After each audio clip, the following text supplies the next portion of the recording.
আসলে আমরা প্রবাসী, তাই প্রবাসী জীবনটা আমরাই বুঝি যারা প্রবাসে আছি। আর দেশে যারা আছে তারা হয়তো অনেকে অনেক রকম ভাবতে পারে, অনেকে অনেক রকম মনে করতে পারে অনেক কিছু। তো আসলে সব কথার একটা কথাই বলবো, আমরা যারা প্রবাসে আছি আসলে আমরা নিজের জন্য নেই, আমরা আরও 10 জন 5 জনের জন্য করে থাকি। ফ্যামিলিতে মা বাবা, ভাই বোন, স্ত্রী সন্তান আদি সবাইকে নিয়ে একটু সুখের আশায় আমরা এই প্রবাসের মাটিতে আসি। তো যাই হোক,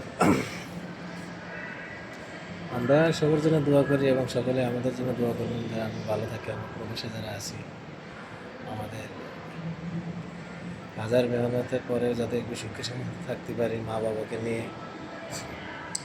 স্ত্রী সন্তানাদের মুখে হাসি ফোটাতে পারি, আল্লাহ যাতে আমাদের সেই তৌফিক দান করে। সবাই দোয়া করবেন আর ভালো থাকবেন।